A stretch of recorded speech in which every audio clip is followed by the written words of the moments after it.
Assalamualaikum warahmatullahi wabarakatuh. Salam sejahtera untuk kita semuanya. Tak lupa pula kita panjatkan doa kepada Allah Subhanahu wa Ta'ala yang telah memberikan rahmat dan karunia-Nya. Pada kesempatan kali ini, saya akan memaparkan materi tentang metodologi penelitian. Nah, sebelum memulai presentasi, izinkan saya memperkenalkan diri terlebih dahulu.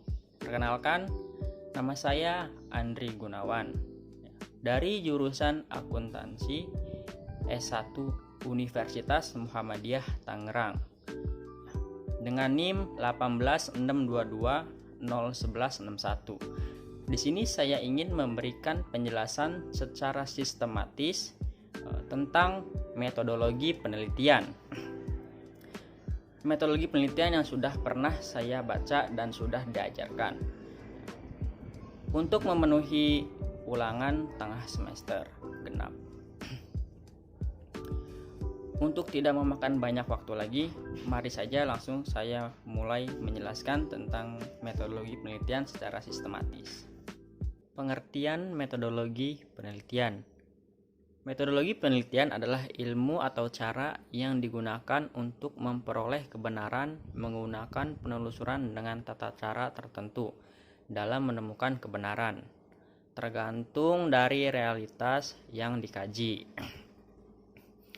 Pengertian metodologi lainnya juga yaitu ilmu yang menerangkan bagaimana sebaiknya seharusnya penelitian itu diharuskan. Dalam metodologi ini, peneliti selalu berusaha untuk mencari pertanyaan yang diberikan dengan cara-cara yang sistematis yang digunakan dan berupaya untuk mengetahui semua jawaban sampai dapat mengambil kesimpulan. Jika penelitian tidak dilakukan secara sistematis pada masalah, akan lebih sedikit kemungkinannya untuk dapat mengetahui hasil akhir. Untuk menemukan atau menjelajahi pertanyaan penelitian tersebut, peneliti akan menghadapi berbagai permasalahan, di mana semua itu dapat diselesaikan secara efektif jika menggunakan metodologi penelitian. Jadi, metodologi penelitian akan datang, kemudian seorang peneliti memahami secara sistematis, secara benar-benar ilmu meneliti itu sendiri. Seperti itu metodologi penelitian. Metodologi penelitian juga yaitu bagaimana sebuah penelitian harus dilakukan agar memenuhi kaidah-kaidah keilmiahan. Metodologi penelitian akan lebih baik jika disesuaikan dengan objek dan subjek penelitian yang benar. Metodologi yang tidak tepat dalam melakukan penelitian akan menimbulkan kerancuan yang pada akhirnya menyebabkan hasil penelitian itu sendiri tidak valid dan tidak bisa dipertanggungjawabkan ke depannya. Seperti itu. Dengan menggunakan metodologi penelitian sendiri, peneliti akan dapat mengambil kesimpulan-kesimpulan sehingga dapat menemukan solusi dari permasalahan tersebut. Kesimpulan-kesimpulan tersebut dapat dipercaya pastinya sebab menggunakan pengukuran secara saintifik. Kita masuk ke slide 2. Di slide 2 ada metodologi ilmiah atau metode ilmiah. Metode ilmiah sendiri yaitu metode sains yang menggunakan langkah-langkah ilmiah dan rasional untuk mengungkapkan suatu permasalahan yang muncul dalam pemikiran kita sendiri. Secara umum juga metode ilmiah dimulai dengan mengidentifikasi masalah pertama. Kedua, merumuskan hipotesis. Lalu diuji kebenarannya hipotesis tersebut dengan mengumpulkan data-data dari objek yang diteliti. Keempat, kemudian data tersebut dapat dianalisis dan dibuatlah kesimpulan dari pengujian tersebut. Seperti itu langkah-langkahnya. Langkah awal suatu penelitian adalah melakukan perencanaan. Perencanaan ini sangat penting untuk keberhasilan suatu eksperimen tentunya. Jika teman-teman gagal dalam perencanaan, berarti teman-teman merencanakan untuk gagal dong. Ya, oleh karena itu dibuatlah suatu rancangan ya. Rancanglah suatu rencana penelitian secara runut dan mendetail tentunya. Langkah-langkah metode ilmiah apakah yang harus dilakukan dalam merencanakan suatu penelitian ilmiah? Kan pasti timbul pertanyaan seperti itu ya kan. Pertama ada langkah-langkah metode ilmiah yang harus kamu lakukan. Yang pertama yaitu mengidentifikasi masalah ya. Pertama mengidentifikasi masalah. Masalah penelitian dimulai dengan merumuskan masalah tentunya.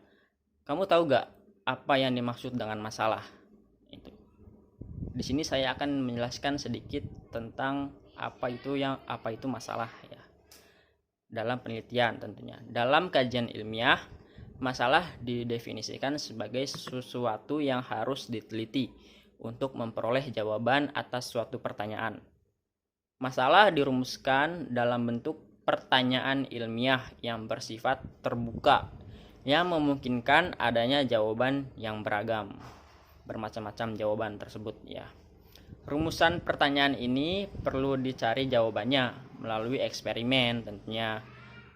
Perumusan masalah adalah sebagai langkah awal penelitian. Yang kedua ada merumuskan hipotesis ya. Untuk menghasilkan sebuah hipotesis tentunya kita harus mengikuti langkah-langkah tertentu. Dengan langkah dan cara yang tepat dan juga benar, sebuah hipotesis yang baik akan memudahkan jalannya proses penelitian.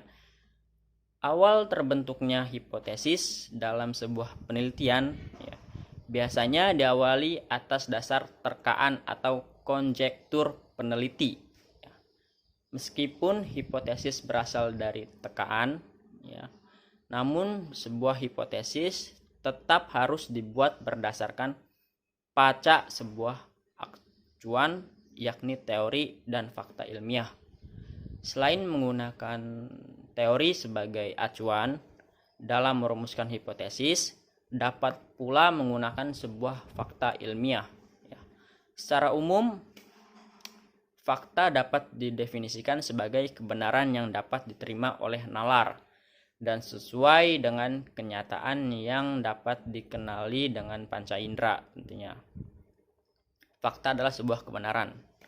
Fakta ilmiah sebagai acuan perumusan hipotesis dapat diperoleh dengan berbagai cara. Misalnya, yang pertama itu memperoleh dari sumber aslinya. Yang kedua, fakta dapat diidentifikasi dengan cara menggambarkan dan menafsirkannya dari sumber yang asli. Ya, contohnya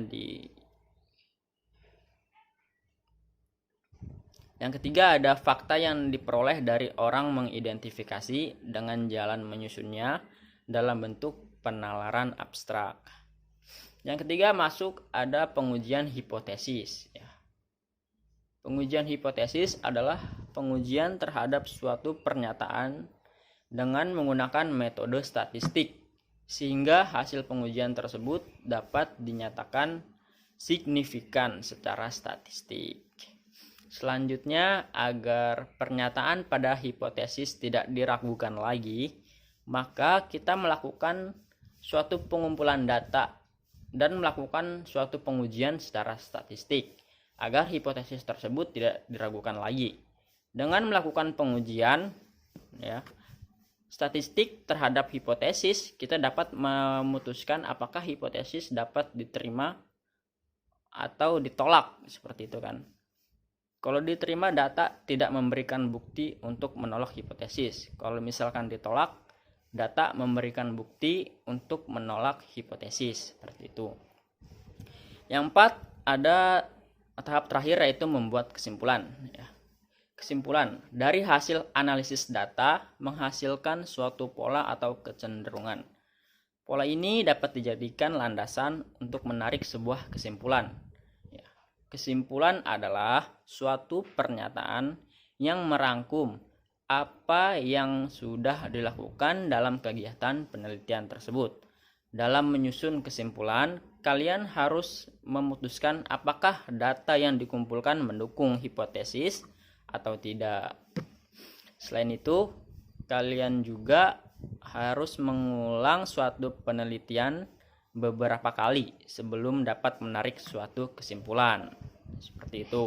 Oke, masuk ke slide 3. Di situ ada mendefinisikan masalah penelitian ya. Di slide 3 terdapat 3 jenis penelitian, yaitu penelitian deskriptif, penelitian korelasi, dan terakhir yaitu penelitian eksperimen. Di sini saya akan menjelaskan satu-satu maksud dari jenis penelitian tersebut ya. Yang pertama, penelitian deskriptif. Penelitian ini memberikan gambaran atau uraian suatu keadaan sejernih mungkin ya, tanpa ada perlakuan objek yang diteliti.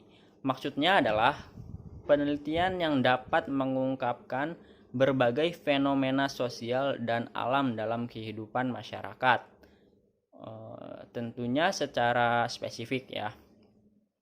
Sesuai namanya deskriptif, dapat dikatakan bahwa penelitian ini punya tujuan untuk memberikan deskripsi, penjelasan, serta validasi suatu fenomena yang diteliti. Lagi-lagi sesuai namanya juga, deskripsi, penjelasan, dan validasi tersebut akan diperoleh peneliti setelah mendeskripsikan karakteristik dari objek yang diteliti. Penelitian deskriptif mempunyai sisi positif beserta dengan sisi negatifnya tentunya ya. Kelebihan dari penelitian deskriptif ini adalah yang pertama, yaitu mampu menghasilkan analisis terhadap topik yang sulit atau tidak bisa diukur dengan angka. Yang kedua, mampu melakukan pengamatan dalam kondisi yang tidak dibuat-buat atau apa adanya ya, contohnya seperti itu berdasarkan fakta. Yang ketiga yaitu ada dapat mengombinasikan penelitian kualitatif dan juga kuantitatif ya. Di sisi lain, kekurangan dari penelitian deskriptif ini adalah yang pertama, tidak bersifat signifikan, terus rentan terhadap bias karena sifatnya yang subjektif. Yang ketiga yaitu sulit verifikasi ulang karena sifatnya yang berdasarkan observasi dan sesuai konteks. Termasuk kedua ada penelitian korelasi. Penelitian ini melihat hubungan antara beberapa variabel tanpa adanya perlakuan. Maksudnya adalah sebuah penelitian yang dilakukan untuk mengetahui hubungan dan tingkat hubungan di antara dua variabel atau lebih. Namun kamu harus tahu bahwa dalam penelitian korelasi tidak dilakukan upaya untuk memberikan pengaruh terhadap variabel yang diteliti. Seperti itu.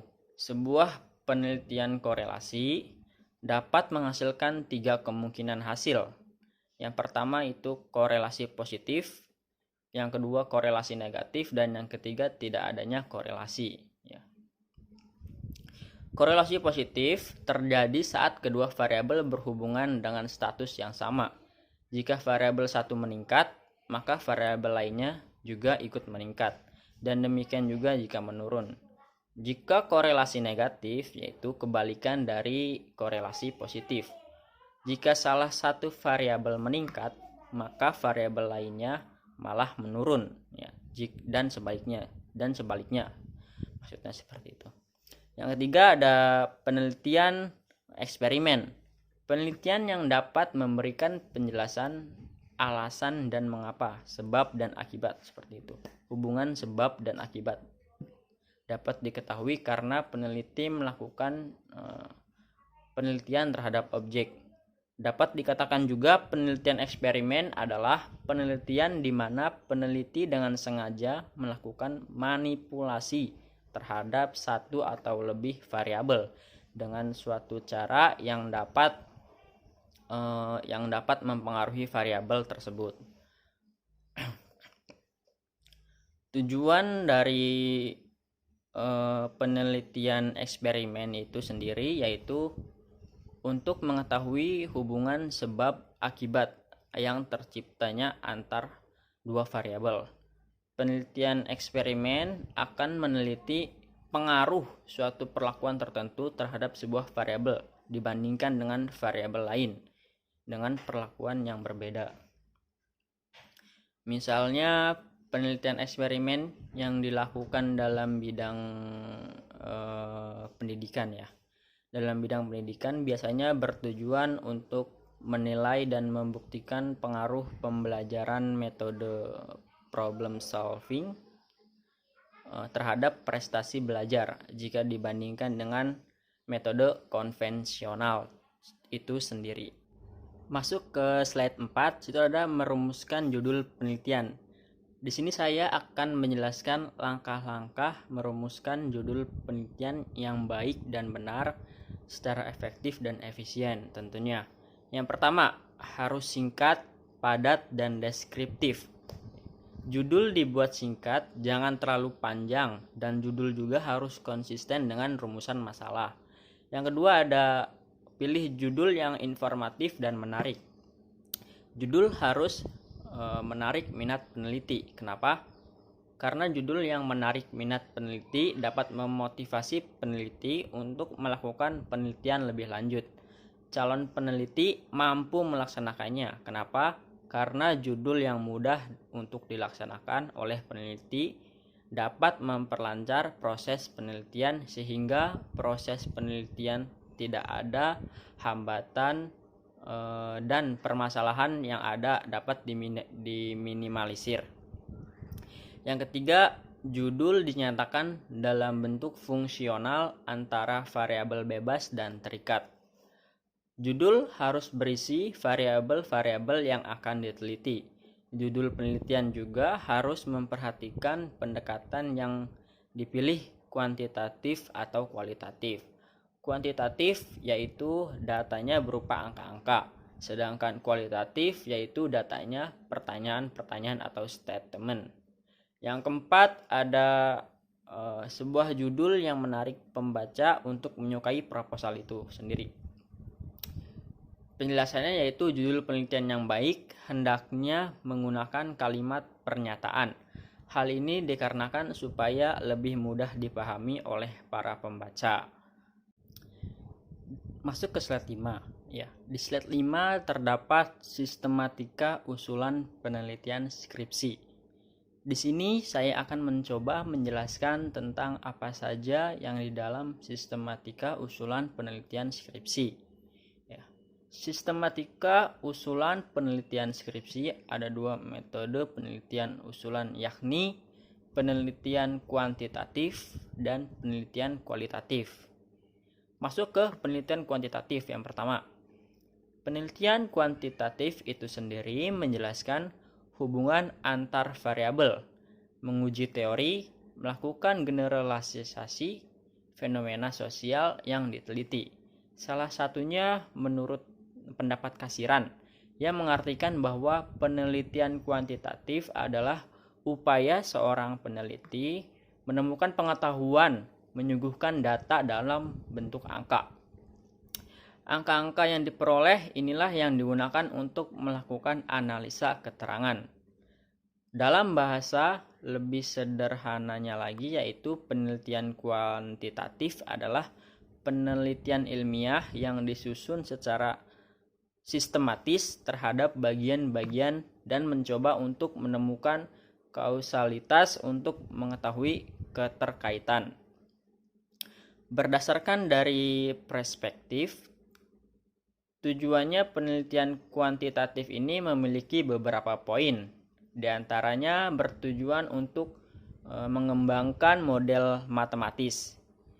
Yang kedua, di mana penelitian ini tidak sekedar menggunakan teori yang diambil dari kajian atau teori saja, tetapi juga penting sekali untuk membangun hipotesis yang memiliki keterhubungan itu sendiri dengan fenomena alam yang akan diteliti.